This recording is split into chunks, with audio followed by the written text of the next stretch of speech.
बॉबी, हम इस दूसरे चरण की लड़ाई पर अभी और बात करेंगे, लेकिन हम अभी ये समझना चाहते हैं कि ये जो घटना हुई है, इसका इस पूरी जंग में कितना बड़ा महत्व है। ये क्या इसका मैसेज है? ये मैसेज अमेरिका के लिए भी है, अंतरराष्ट्रीय बिरादरी के लिए भी है और मिडिल ईस्ट के उन अरब कंट्रीज के लिए भी है। ईरान ने जो कैपेबिलिटी दिखाई है वो इस आक्रमण के जरिए, तो बॉबी साहब, इसका इसका इंपॉर्टेंस आप किस तरह से देखते हैं? देखिए, मैं कोई डिफेंस का एक्सपर्ट नहीं हूं कुमार साहब,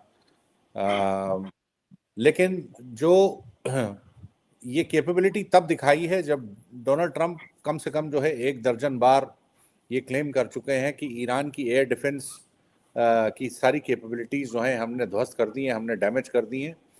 उनके जो वॉर सेक्रेटरी हैं पीट हेक्सेथ साहब, उन्होंने कहा है कि हमारा पूरा एक छत्र राज है ईरान के एयर स्पेस के ऊपर, तेहरान के ऊपर पूरा हमारा एक छत्र राज है, हम कभी भी आ सकते हैं, जा सकते हैं। ये जो F-15 का जो गिराया जाना है, इससे जाहिर है कि एक इंडिकेशन तो ये है कि या तो ये ईरान की कोई न्यूली एक्वायर्ड कैपेबिलिटी है, कोई मदद कर रहा है, पहली बात, और या जो कैपेबिलिटीज अभी तक जो उनकी थी वो इंटैक्ट हैं और अभी भी वो जो अमेरिका और इजराइल की जो वायु सेना है, जो एयरफोर्स है, उनके लिए एक क्रेडिबल थ्रेट पोज कर सकते हैं। देखिए, अब उसमें इसमें हुआ क्या है, इसमें जो पायलट है, जिसमें 2 पायलट थे, इस प्लेन में 2 पायलट होते हैं, एक तो पायलट होता है, दूसरा जो होता है वो टेक्निकल गाइडेंस के लिए होता है। अपेरेंटली ऐसा कोई कंफर्मेशन नहीं आया है, लेकिन ऐसी कुछ रिपोर्ट सजेस्ट कर रही है कि एक पायलट जो है वो मिल गया है, वो अमेरिका के कब्जे में है, वो अमेरिका उसको रिकवर कर लिया, यूएस ने उसको रेस्क्यू कर लिया। दूसरा जो है वो मिसिंग है।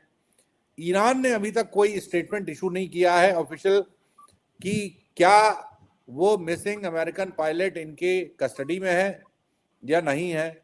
कुछ रिपोर्ट्स ऐसी हैं कि ईरान ने चुपचाप उसको उठा लिया है और उसको अपने कब्जे में रखा है।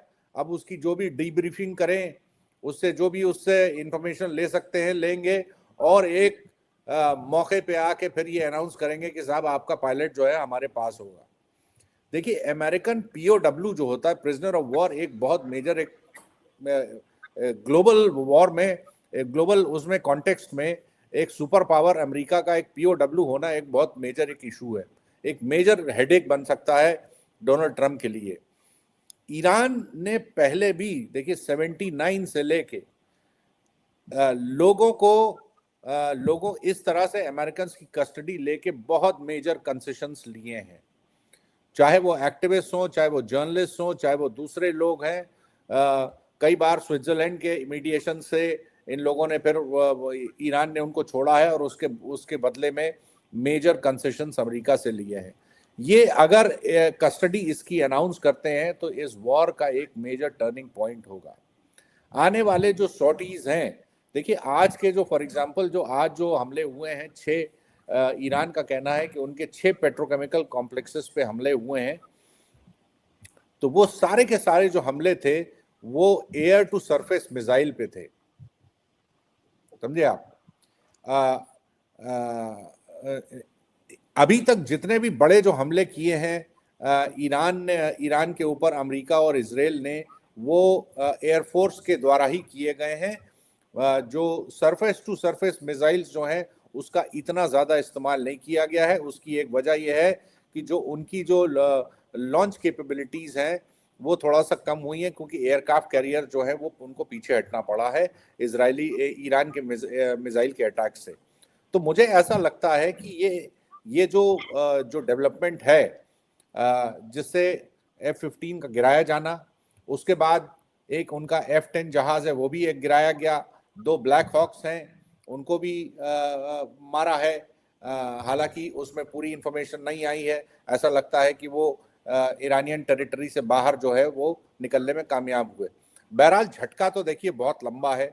इससे इनको एहसास हो गया है कि ये जो इन एंड आउट वाली जो उनका कॉन्फिडेंस था पीट हेक्सेथ का, इनके वॉर सेक्रेटरी का, वो कॉन्फिडेंस अब मेरे ख्याल से वो नहीं रहेगा, और उनको ये एहसास हो गया है कि इतना आसान नहीं है हमें ईरानियन एयर स्पेस में ऑपरेट करना। खास तौर पे से देखिए ये जो इंसिडेंट हुआ है वो खर्ग आइलैंड के काफी पास हुआ, करीब हुआ है।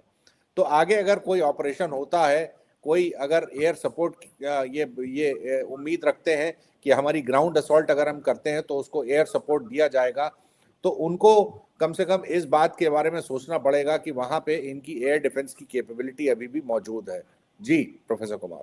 क्या क्या आपने अभी जिक्र किया कि ये कोई नई कैपेबिलिटी ईरान ने एक्वायर की है, इसका मतलब है कि चीन या रूस या कहीं से ये कैपेबिलिटी मिली है और जिसका इस्तेमाल करके उसने पहली बार इन 5 हफ्तों में पहली बार इस तरह का अटैक करके और कामयाबी हासिल की है।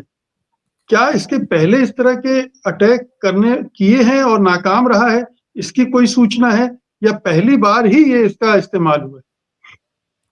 भाई ये पिछले 48 घंटे 72 घंटों से हमने कई ऐसी रिपोर्ट्स देखी हैं ईरान से, उनके कमांडर्स हैं, उनके स्पोक्स पर्सन हैं, उनका स्टेटमेंट जो आया है उन्होंने ये कहा है कि हमारे पास ये नया एयर डिफेंस की कैपेबिलिटीज़ हैं, ये नया एयर डिफेंस का सिस्टम है जो हम इस्तेमाल कर रहे हैं। तो अब सवाल ये है कि अगर नया है तो आया कहाँ से है, अगर पुराना है तो अभी तक फिर क्यों नहीं आपने इस्तेमाल किया था, जबकि पिछले 4-5 हफ्तों में एक जो अमेरिका और इसराइल के जहाज़ जो हैं वो भारी तबाही तेहरान में और दूसरे शहरों में मचा रहे थे। तो ऐसा लगता है कि ये नई कैपेबिलिटी है और ये हो सकता है कि रशिया से मिली हो, और अगर ऐसा ये डेवलपमेंट है तो मेरे ख्याल से ये बहुत मेजर डेवलपमेंट है। देखिए अभी तक ऑफिशियली हो सकता है मुझसे मिस हुआ हो, लेकिन मैंने कहीं नहीं देखा कि पेंटागन से या डिपार्टमेंट ऑफ डिफेंस से या वाइट हाउस से कोई एक प्रॉपर ब्रीफिंग दी गई हो कि किन सर्कमस्टेंसेस में ये जहाज़ों पे हमला हुआ है, F-15 पे हमला हुआ है, और ये बाकी जो हमले हुए हैं ये किन सर्कमस्टेंसेस में हुए हैं और क्या स्टेटस है उस पायलट का। सर्च और रिकवरी ऑपरेशन, रेस्क्यू ऑपरेशन जो वो कर रहे हैं कब तक करेंगे, इसके ऊपर भी कोई अपडेट नहीं आई है। तो एक तरह से चुप्पी है। ये चुप्पी बताती है कि इसमें कुछ ना कुछ जो है अमेरिका को कुछ ना कुछ चीज़ कोई परेशान कर रही है, और ये अगर न्यूली एक्वायर्ड कैपेबिलिटी है तो जाहिर बात है कि ये एक बहुत ही बड़ा एक डिस्टर्बिंग मोमेंट है अमेरिका के लिए। जी